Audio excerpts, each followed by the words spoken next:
안녕하세요. 서광석 송파구청장입니다. 우리 송파구 360명 건축사들께서 송파의 건축 문화를 한 차원 높이기 위한 제2회 송파구 건축문화제를 개최하셨습니다. 성공적인 개최를 축하드리며 이성배 송파 건축사회 회장님을 비롯한 건축사 여러분께 깊은 감사의 말씀을 드립니다.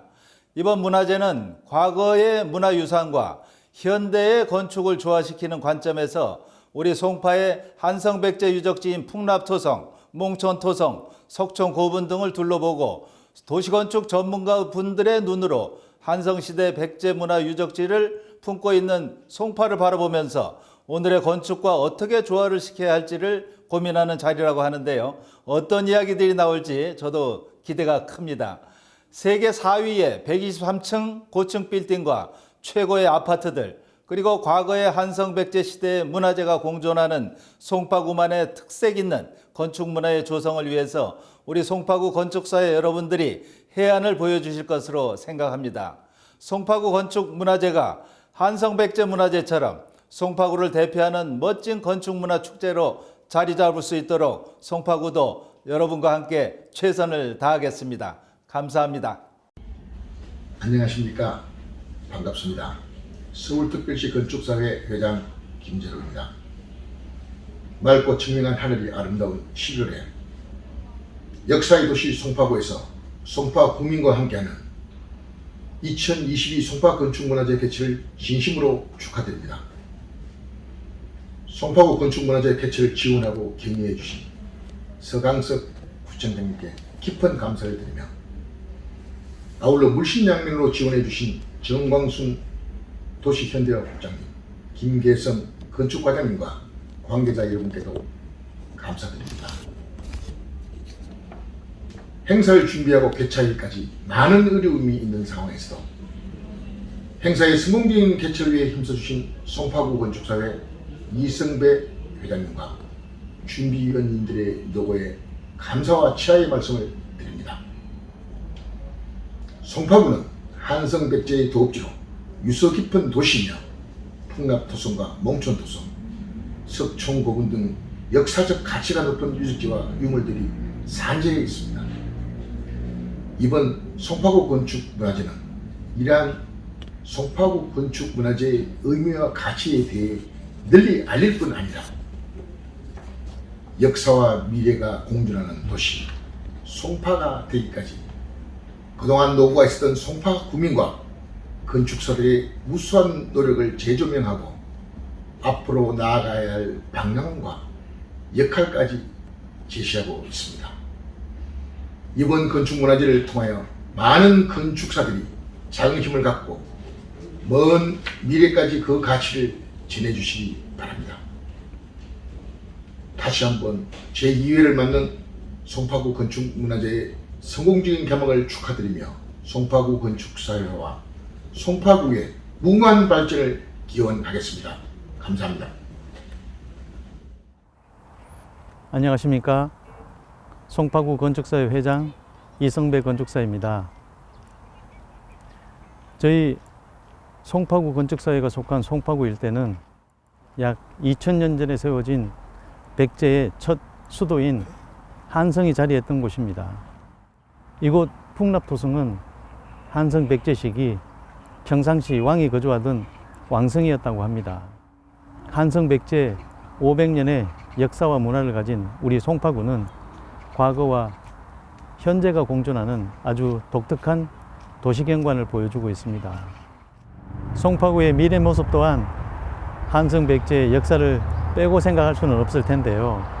그래서 2022년 저희 송파 건축문화제는 찬란하게 문화를 꽃피웠던 한성 백제를 돌아보고 문화를 개성하며 오늘을 살아가는 우리 건축사들이 유적의 보존과 도시개발의 관점에서 어떻게 조화롭게 공존할 수 있을지 그 해안을 찾기 위해 우리 송파구의 미래를 이끌어갈 젊은 신진 건축사들과 함께 한성 백제의 유적을 탐방해 보려 합니다. 김현우 건축사님 어서 오세요. 네, 안녕하세요, 회장님. 네, 반갑습니다. 네. 우리 김현우 건축사님은 네. 우리 송파구에 이렇게 큰 규모의 토성이 있는 것을 알고 있었나요?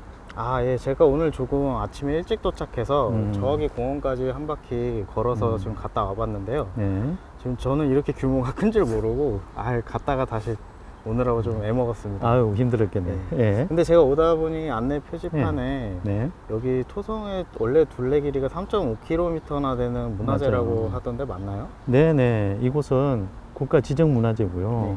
그리고 한성백제는 2개의 왕성이 있었는데 이곳 풍납토성과 네. 다른 하나는 여러분이 잘 알고 있는 인근 올림픽 공원 안에 있는 몽촌토성이에요. 네, 몽촌토성은 주민들에게 휴식과 산책로로 많이 애용되고 있죠. 아, 그렇군요. 네. 그런데 이렇게 과거에 큰 규모의 토성을 쌓으려면 엄청난 재원과 인력이 투입됐을 것 같은데요. 아, 그럼요. 이렇게 큰 규모의 성을 쌓으려면 네. 막대한 비용과 많은 인력을 동원할 수 있는 강한 힘을 가진 권력자가 존재했다는 것 아니겠어요? 그렇겠네요. 네. 그리고 그 권력의 중심에는 왕일 수밖에 없다는 것이겠죠. 네. 실제 그 1997년부터 풍납토성을 부분 발굴 조사할 때 네. 왕성임을 뒷받침하는 유물과 유구가 많이 출토되었어요. 아, 그렇군요. 네, 그런 것을 보면 이곳 풍납토성이 그 당시 중심지였음을 증명하는 거겠죠. 아, 네. 자, 여기서만 이럴 게 아니라 네. 올림픽 공원에 가면 한성 백제 박물관이 있습니다. 아, 예. 예, 그 박물관에 가면 이곳 풍납토성의 큰 규모를 한눈에 바라볼 수 있는 토성의 단면이 전시되어 있습니다. 한번 방문해 보시면 우리 송파구의 건축적 역사와 문화를 이해하는 좋은 시간이 될 겁니다. 아, 예. 저도 저희 송파 건축사회 분들도 이 한성백제 역사에 대해서 잘 모르시는 부분도 많은 것 같아서 네, 제가 동료 건축사와 함께 이 박물관을 한번 탐방해 보도록 하겠습니다. 네, 좋은 시간 되십시오. 감사합니다, 회장님. 네.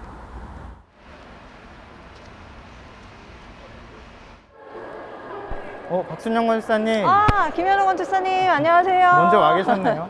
네. 아, 저는 여기 한성백제 박물관 처음 와보는데 네. 혹시 와보셨나요? 아, 저는 이 근처 살아가지고 아. 올림픽공원 올 때마다 종종 와봤어요. 아, 여기 오면은 회장님께서 네. 풍납토성 규모를 한눈에 볼 수 있다고 하시던데요? 네.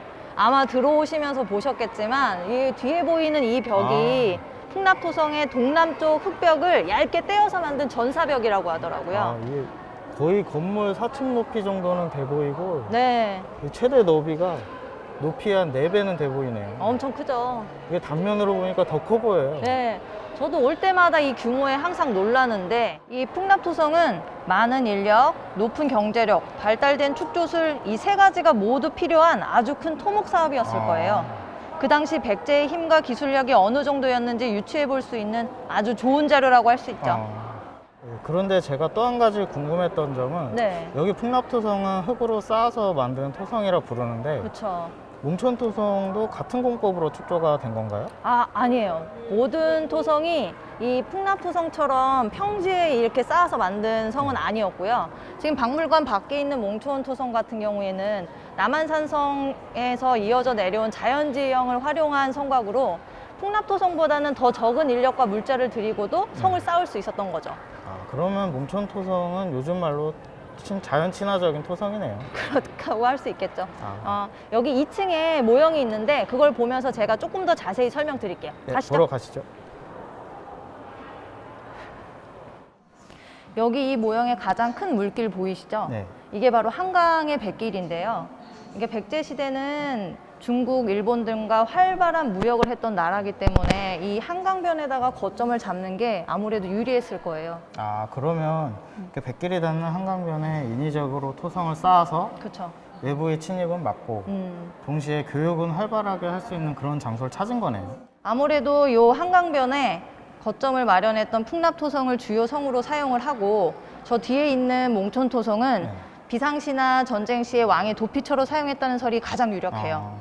그리고 몽촌토성 옆에 있는 작은 물기는 해자라고 하는데 네. 그거는 1980년대 초에 몽촌토성을 발굴할 때 그때 그 흔적을 발견하고 복원했던 걸로 알려졌거든요. 그래서 지금은 저거를 생태 연못으로 조성해서 네. 주변에 있는 시민들에게 좋은 힐링 장소로 활용되고 있어요. 아, 그러면 저희 송파구 안에 축조 기술이 완전히 다른 두 개의 백제 토성이 있는 거네요. 그쵸. 저도 그게 제일 흥미로운데 같은 백제 시대의 토성이지만 하나는 순수하게 평지에서 쌓은 토성이고 뒤에는 산자락을 이용한 토성이거든요.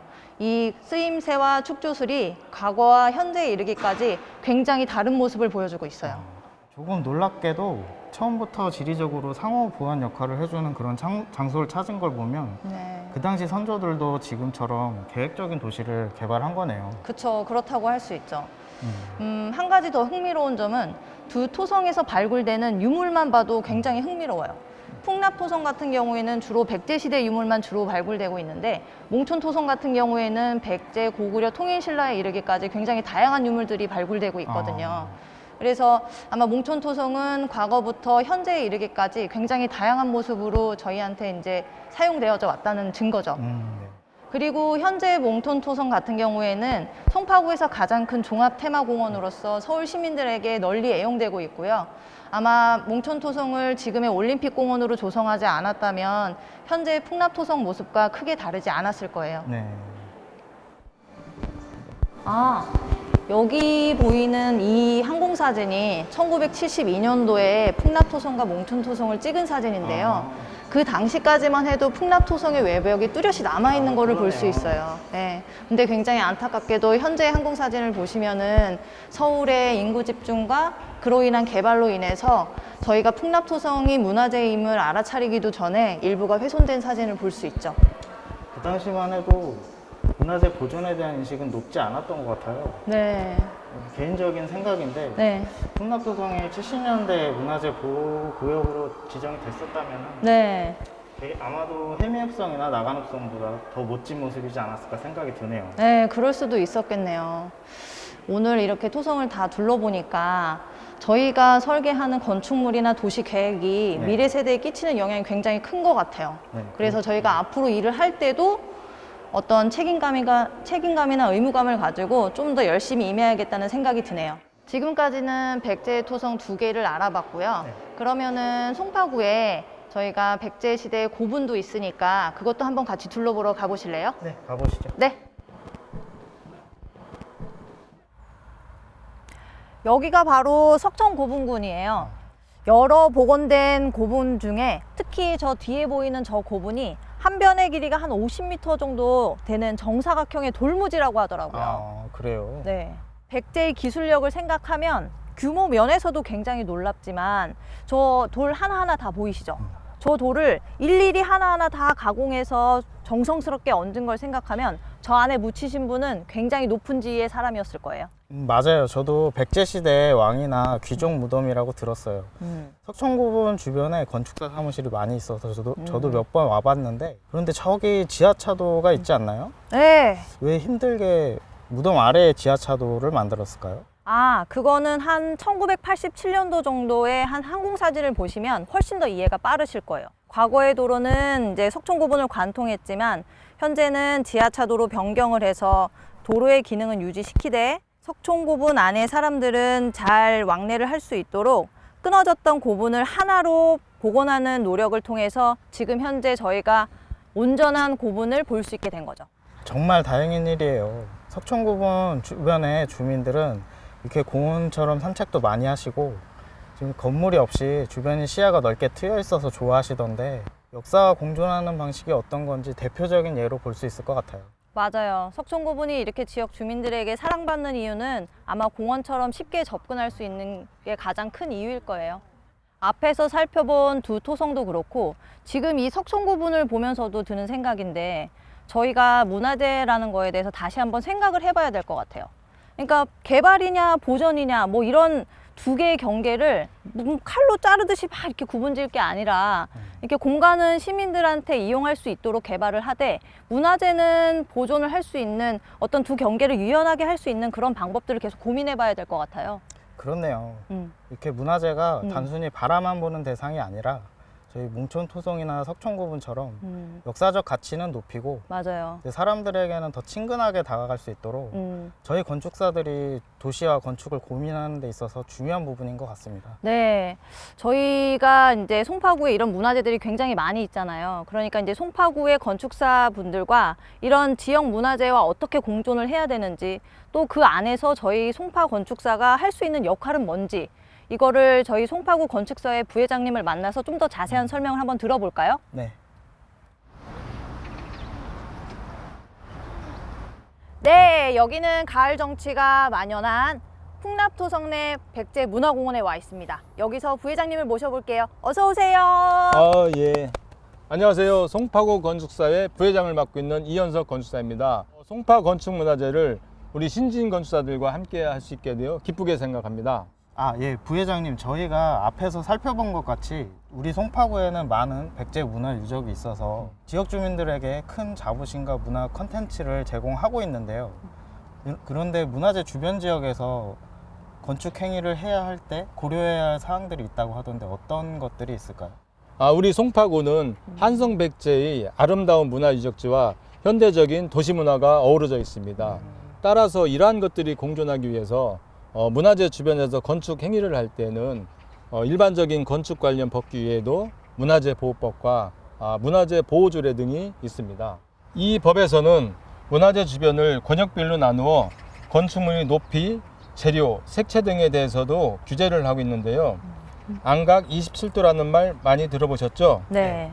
국가지정 문화재 보호구역 경계 지표면에서 일정 높이 기준으로 27도의 사선 제한을 받는다는 것입니다. 이 규제로 생겨난 유명한 아파트가 풍납동에 있는 시티극동 아파트입니다. 또한 국가지정 문화재의 현상을 변경하거나 보존에 영향을 미치는 행위를 할 때는 현상 변경 허가 절차를 거쳐서 건축 행위를 하여야 하니 이 주변에서 건축 설계를 할 때는 초기 단계부터 보다 세밀한 분석과 검토가 필요합니다. 부회장님, 제가 앞서 이제 김현우 건축사랑 같이 풍납토성과 몽촌토성과 그리고 석촌구분 등에 대해서 이제 알아봤거든요. 네. 근데 이제 실제로 풍납토성 내부에 들어와 보니까 아파트랑 뭐 주택들뿐만 아니라 중간중간에 공지들이 엄청 많이 보이더라고요. 네. 제가 듣기로는 이제 문화재 발굴이랑 복원 사업 진행하면서 주민들한테 토지 보상이 이루어지고 있다고 하는데 네. 그거는 어떻게 진행이 되고 있나요? 우리 송파구에서는 풍납토성과 구민이 공존할 수 있는 역사문화도시를 목표로 2009년부터 풍납토성 보존관리 및 활용을 위한 기본계획을 수립해서 현재까지 지속적으로 토지 보상과 발굴 조사 등을 진행하고 있습니다. 다만 토지 보상 기간이 장기화, 신청순 보상 원칙에 따른 산발적 보상, 또 관련 규제 등으로 오히려 마을의 경관과 주거 기능이 일부 훼손되고 불량 노후주택이 증가하여 주민생활 불편이 가중되고 있다는 문제가 제기되고 있습니다. 그런 문제들이 있었군요. 그러면 혹시 또 다른 문제들도 있을까요? 예, 그 외에도 주위 상가들이 매출에도 직접적인 영향을 끼쳐서 상인들이 많은 어려움을 토로하고 있습니다. 그렇다 보니 지역 주민들조차 문화재에 대한 거부감이 생겨날 수 있다는 우려가 있습니다. 네, 설명을 듣고 보니 문화재 관련한 건축 규제들은 문화재 보호를 위해서는 반드시 필요하겠지만 한편으로는 이런 규제로 인해 주민들이 겪는 불편도 상당할 것 같은데요. 이 부분에 대해서 조금 더 설명 부탁드리겠습니다. 예. 앞서 언급드린 대로 풍납토성 일대는 예산 부족 등으로 보상 및 이주가 장기화되어 도시가 활력을 잃어가면서 여러 문제들이 대두되고 있습니다. 그 기간 동안 주민들의 불편함이 상당한 건 사실입니다. 또한 문화재 주변의 건축 행위 시 실시하는 문화재 지표 조사에서 문화재가 있을 수 있다고 판단되면 정밀 발굴 조사가 진행되는데 이 조사가 진행되고 발굴이 될 때까지 공사가 중단되고 또 기약 없이 사업 기간이 늘어나게 됩니다. 그런 거는 굉장히 치명적이겠네요. 네. 최근 풍납 이동 주민센터 신축 과정에서 문화재가 출토되어 공사가 중지되어서 일정의 차질을 빚고 있습니다. 또 아파트 재건축 공사 중 문화재 조사와 발굴로 공사 지연 등이 있습니다. 그렇다면 그런 갈등들을 하루빨리 해소할 수 있는 방법과 그 과정에서 저희 건축사들이 할 수 있는 역할은 어떤 것들이 있을까요? 문화재 보전과 도시개발이라는 다소 대치되던 이 두 가지를 조화롭게 진행한다는 것은 상당히 어려운 문제입니다. 저도 그런 생각이 들더라고요. 우선 풍납도성 일대의 보상 그리고 발굴과 관련해서는 문화재청과 관련 기관이 지역 주민들과 충분한 논의를 거쳐서 보다 치밀한 계획을 가지고 속도감 있는 발굴로 지역 주민들이 피해를 최소화해야 할 것입니다. 그런 방법도 있겠네요. 그 과정에서 발생하는 분쟁과 갈등은 지역 주민, 지자체, 문화재청, 그리고 지역 건축사회 등으로 구성되어 있는 조정기구가 필요하겠지요. 그리고 관광 명소화를 위한 체험형 전시관, 외부 전시 홍보 등 다양한 프로그램을 개발하여 대대적인 홍보와 지원을 해서 빠른 지역 경제 활성화가 이루어질 수 있도록 지원해 줘야 합니다. 무엇보다 우리 건축사들이 문화재 주변에서 설계를 진행함에 있어 건축주들이 재산권을 보호할 수 있도록 심도 있는 설계와 세심한 노력을 기울여야겠습니다. 저희도 그런 노력을 아끼지 말아야겠네요. 오늘 자세한 설명 진심으로 감사드립니다. 예, 저는 오늘 새삼 건축이 도시와 역사, 보존과 개발을 이루는 중요한 역할을 담당하고 있다는 생각이 들었습니다. 저도 앞으로는 저희 송파 건축사들이 이런 지역 문화재에 좀 더 관심을 가지고 그리고 각 지역의 특성을 살려서 건축 설계에 조금 더 힘을 썼으면 하는 그런 바람이 듭니다. 이번 송파 건축문화재를 위해 함께 애써주신 모든 분들께 감사드리면서 함께 인사드리죠. 네. 수고하셨습니다. 감사합니다.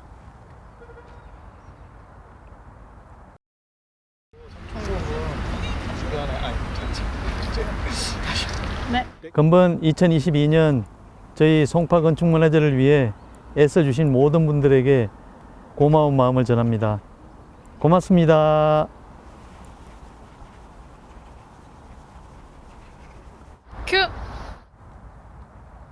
모두 수고들 많이 하셨습니다. 감사합니다. 네, 수고하셨습니다.